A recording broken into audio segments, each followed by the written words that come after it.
Hey everyone, Eric here, and today I want to share with you my process for taking SketchUp and some open source street data in order to be able to make some really cool comparison street grid diagrams like the ones you see behind me.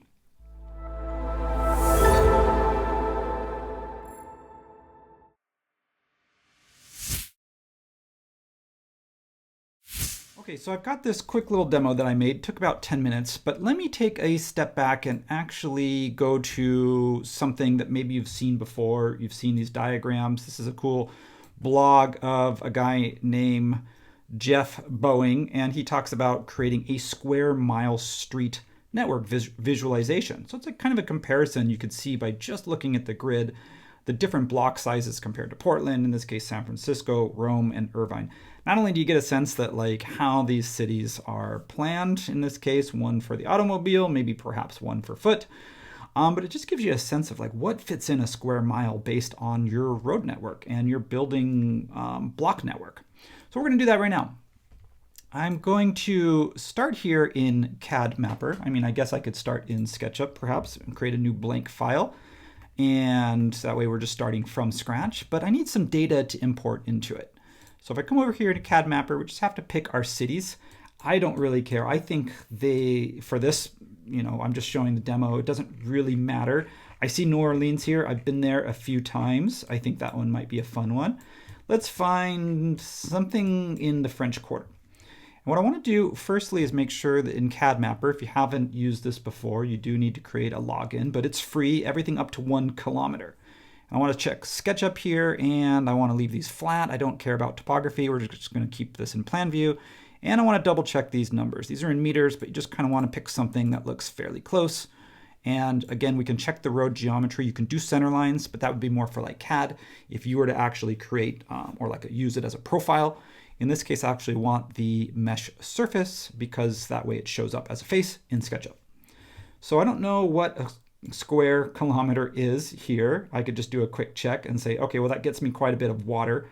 I don't know if I want that. Maybe I'll clear selection and zoom out, and then I'm really looking for a square. So if I get a little bit of water in the corner, I think that's okay. It does kind of remind you where you are in New Orleans, right up against the Mississippi River. And I'm going to say that's good. We're going to create this file. It's going to take just a few seconds to process depending on your internet connection speed. Mine should be fairly quick. It also depends on how much data it's pulling because what it's doing is it's grabbing the information from database, it's creating the building footprints, all that. So I'm going to download this file and then I'm going to open that up. And what you're going to see in SketchUp, so there it is. It doesn't look great here, but that's okay. It's got some tags, so we're going to style it here. I'm not going to style it in this file. I'm just going to copy this, pop over to my new blank file, and I'm going to paste this right here in the corner. So now we've got one city. The question is whether we want to do all 3 cities or style this one and then get it looking pretty good. And then what we can do is move on to the next 2 cities. So why don't we do that? I guess it doesn't really matter. I'm just going to first start by grouping this. I'm going to group everything. And then the other thing you'll notice if I turn my camera and I set it to 1, there's this sort of true north, little bit of rotation. There's a couple of ways to do that. I could probably maybe change, let's see, if I place a new axis along this building edge, and then I hit camera up to my camera view, I have a shortcut for that. And then I can come over here to view, axis, I don't want that, view guides, styles. I'm going to create a new style. Let's see here. I've got 2 styles because I want to do this in black and white and in color. So let's start with the white background version. So I'm going to call this first style. I want to make sure I don't have my axis or my guides showing on either of these. I'm going to let this be, let's see here. What we want to do is we're going to use the color by tag function. We have to decide whether we want the color by tag to be our default or whether we want that to be our dark scheme. I'm going to leave the light scheme default for now, so I'm just going to grab over here and grab everything and paint it with this kind of tungsten, which is a crayon in Mac OS X. If you don't have crayons, you can just find this color. It's just a charcoal gray. So I'm painting everything here, but what I want to do is turn off some of these things that are just lines that came in, like this park boundaries. I don't think that's going to help us here. I want to simplify this information a little bit. So I'm going to turn off water, railways, even paths gives me like sidewalks. I may want to keep those, I may not, I'm not sure. Parks, I don't care. Paths, I'm going to turn off because paths also show up as sidewalks. And technically that's correct if we wanted to, if we had a street grid that was thick and showed this as just a single polyline, but in the fact that it's split up as sidewalks and street, I'm going to turn that off. And what I maybe wanted to do when I go back and do this, if I check this here, you can see that this is only 12 foot. This is only like a single lane, but this would probably be 2 lanes. So I may want to make that road a little bit thicker when I go to do this again. But that's what we got for now. So for this one, I'm going to also come over here to my edge style, and I'm going to make it not white, but just off-white. Because if I go white, it's going to invert the background on me, and I don't want to do that. So I'm just going to go 1 notch above white.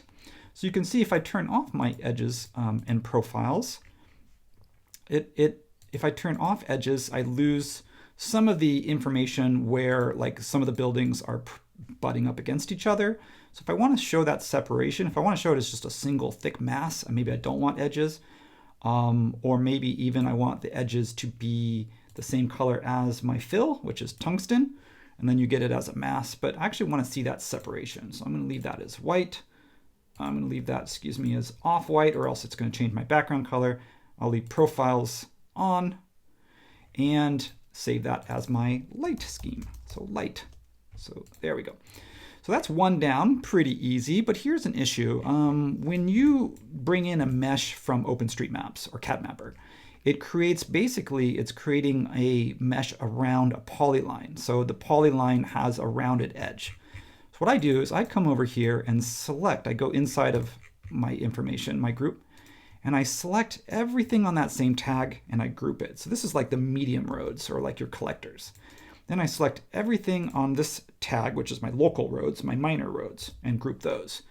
And then I hold Shift and select all my roads groups. And I have an extension that's called Hide All Edges by Fredo. So I'm just going to click Hide Edges. If you have a lot of information or a slow computer, it may be difficult. Oh, I've got 1 edge here. That's a highway. I'm just going to get rid of that one. I don't really like that one. So that's pretty much it. If I wanted that water boundary to show, I may want that in, but here's the thing with the water is that it shows up as just outlines. So I would come over here, use an extension like Enroth Faiths Creator. And if I wanted to show that as like for example, maybe I wanted to, this water is really important because it's part of this park. I could come over here and go extensions, Enroth Faiths Creator, and then there you go. That way it shows up in like this figure ground drawing that I'm doing. Now one thing that's kind of funky is you can see, if you look up close, you can see that as these rounded edges. I don't really like that. I want that nice and clean. So what I'm going to do is go just inside of my 1 kilometer. And I'm going to draw a rectangle, probably be a little bit conservative because each time I do this, it's going to be slightly different. Maybe offset that and then delete that inner frame. I'm going to make that a component. That's going to be my frame. And I want to make sure I lift this higher than like my tallest building. So this is basically going to be this frame. And if I come over here and update this scene, and I'm going to call this light, and I'm going to double check that I turn my camera angle off. And you're going to see why in just a second. So the last step in this, I think this looks pretty good. I'm going to hide the edges of my frame because I want it to look like it sort of disappears into the background. Again, this frame, if I move it, you can see I can show, reveal, or hide different parts. But generally, this is approximately 1 square kilometer. So I'm going to go with that. Even if I'm a little bit off, no one's going to know. So I've got this other handy tool. If you've ever used SketchUp's 3D text, there's an even better version, which is Editable 3D Text by TomTom. So that's an extension that basically lets you place text. So I'm going to place this text here. And I'm going to come over here and say, where is this? New Orleans. And I'm going to click Close. Now, let's go ahead and use our tungsten color again. One thing here, though, unfortunately, I will have to rotate. Not unfortunately, I guess it just is what it is. And now, if you look really close, there's a foot there. That just makes it maybe easier to grab. So I'm going to come over here and I wanted to rotate that. That's what I was trying to do. So I want to grab that corner, grab this corner, snap that onto my red axis. And for the most part, try and get that, I don't know. I'm not too worried about that right now. So that's my first one. That's done. So I'm going to save this really quick just in case anything happens. I'm just going to call this grids. And let's go do another city. And then we'll do the dark version later. Let's get a couple more in first. So here, while I'm still logged in, since I did the sand theme in my demo, in my lead-in, let's go with the new theme. So I'm going to go with New York. If you've never been to New York, they've got a really great street grid. I don't really care where. I mean, it starts to break down and become a little bit more medieval as you get into Battery Park area, but then of course as you get up into near Central Park, it gets pretty regular. I'm going to grab something sort of right in the middle, near Flatiron District. Let's just kind of grab something in the middle. And I need to kind of, again, I'm just estimating where a square is. And I want to get that 1 kilometer. Let's go ahead and preview that file. It makes you preview it. I actually trust it. I'm ready just to download it, but I have to do the preview. And there it is. So I'm just going to click, oh, it says buy now. I thought I did this as under. So clear selection. I probably did that wrong. I need to just come in and make sure that that is under 1 kilometer, not 1 kilometer. So what we're going to do is make sure we are under 1 kilometer, although $6 is pretty reasonable if you did have to buy it. I'm going to try that again. This time we should be good. Probably should have done my minor roads bigger than 4. In fact, I might want to go back, and if I wanted to change that, I'm going to go with 6 meters instead of 4. And I'm going to create this file. I want those roads to kind of punch a little bit bigger, and you'll see why, because I'm trying to accommodate the fact that I'm getting rid of the sidewalks. And so I want the street itself to actually be a little bit wider so that when you see it as a diagram, it sort of makes more sense. So let's download this same way we did the other ones. And I'm going to open that up here from my desktop or my downloads folder. And because I already have my other files set up, I'm just going to grab everything, group it, copy it, and we're going to pop it right into this file that we're already working on.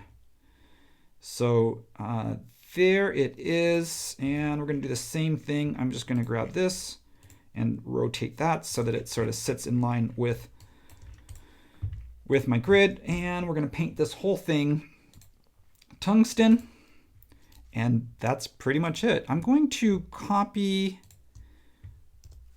both the text and the grid frame over, and because New York is so tall, I want to make sure that the frame, if I have to lift the frames up, I will, and that's the reason why, is because what we don't want is anything sticking out through the frame. But I think we're okay. The tall buildings seem to be in the middle of this scene. I'm going to use that same text. I don't need to place that text, it's already there.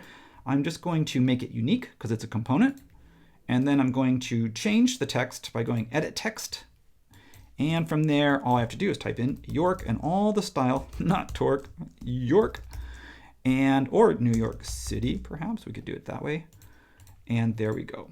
So that looks, I don't know why that looks, it visually looks, maybe it's because the grid is tilted, but it looks like the text doesn't line up. But when I move it, you can see it does. It's a little bit of a visual trick. I don't know what this is here. It says it's a building. But I'm just, for the sake of this, I'm going to get rid of that. I don't know what that is. I'm going to select all my roads, group those, select all my minor roads, group those, select all my roads, hide the edges. Again, you don't have to do that. It's kind of an extra step. And there you go. If you want to see what it looks like without the buildings, you could see that's just the grid by itself. Kind of cool. Or you could do without the roads, and you get just the building footprints by themselves, which looks pretty cool too. We can save those as a tag at the end when we're done. I want to do one more, and then just to kind of round, I like things in 3. It makes it feel like it's complete to me. So I'm going to do this process one more time. It's the same process. So we've got two news. What other? I know there's New Jersey right there. We've got we did New Orleans. We don't really have to do anything new. We could just really do something just totally different and go with Chicago. Ooh, I like the canal in the middle of Chicago. Let's see if we can let's do the Chicago. Let's see what happens. And there's my 1 kilometer. So I'm going to pull back a little bit. I'm going to keep adjusting this until I get right up to that 1 kilometer. There it is.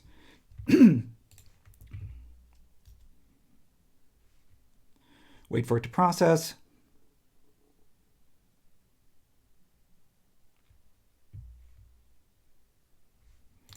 Download that one, same as before. As soon as it's downloaded, I'm going to open it up in its own file. And we're just going to not worry about it. We're just going to copy it. We're going to group everything, copy it, and paste it right here next to New York. I don't know where. And the grid actually looks pretty good on this one. I'm going to double check it. I think it's okay. I think we're okay here. I'm going to leave that alone. Paste this with tungsten. And, oh, that's cool. The canal, I could show that as a road. If we do that, I got to go in, select this, extensions, because remember there's no water. So what I would do is come over here and give that a face. And same thing as before, select all my roads, all in the same tag, group, and select any of my other roads, select all in the same tag, group, select all in the same tag, group. So now I basically select all my roads and hide those edges.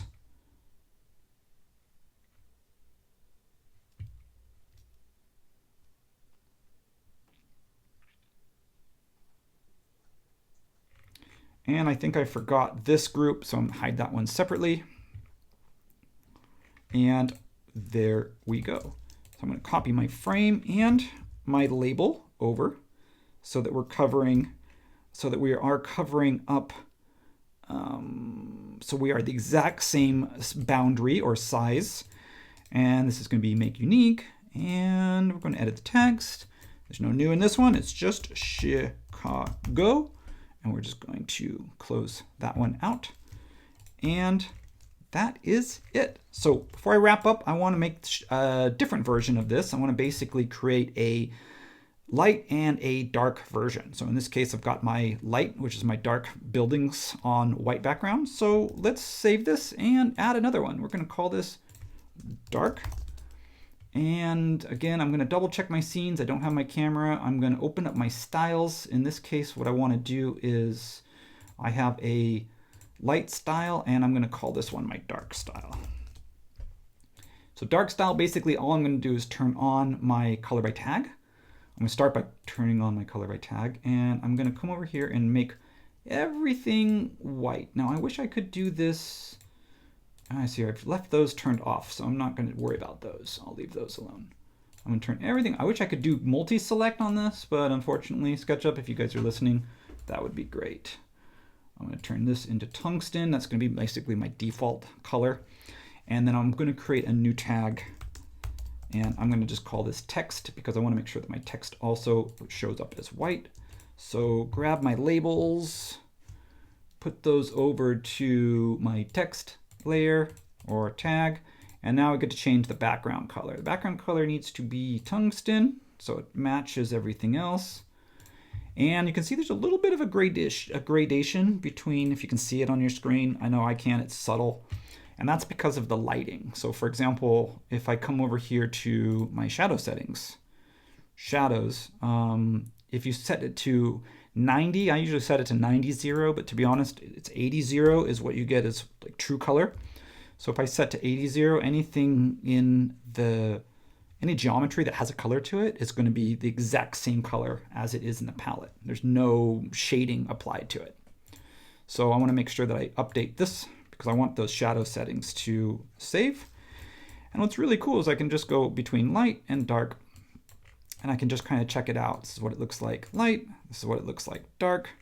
Because I took my camera, because I unsaved my camera location, whatever I see in one is going to see in the other. It's just going to invert the whole thing. which I think is pretty cool. Last thing I'm going to do is look at, perhaps I want to hide the edges of my canal. I don't know if I need to extension hide edges. Might want to do something like that, and that's pretty much it. If I turn off, again, I can save a version where I turn off, for example, my buildings, and I might add a tag and call this roads or street, and then I would maybe do another version where I turn my buildings on and turn my roads off, and I'll add this one, and we'll just call this buildings. And then again, I can just, however many I want to do as part of my diagramming process, I can just compare the street network, I can compare the buildings, or I can look at all of them combined. Of course, I'm not limited to black or white. If I wanted to change the colors, for example, just get, do something with like 3 colors instead of 2 in order to pop one particular piece of information over the other, that is totally doable, and just as easy as literally changing the color on the diagram, on my color by tag overlay. So I'm going to stop there. You guys, this was fun. Thanks for letting me do this. Again, I want to go back to the source information. I love this idea. I thought, but I don't know how to do code. I don't want to install Python. I don't know anything about GitHub. To me, this process that the author, which I'll put a link if you want to read this article, I'll put a link in the description. But the process he used was a little bit complex, I think, for somebody who doesn't have some coding experience. And I don't know. I know how to use SketchUp, so let's do it in SketchUp. I'm going to leave you there. Thanks, you guys, always for watching. If you learned anything new, give me that thumbs up or like. If you haven't subscribed yet, feel free to do that. I'd love to have you. See you next time.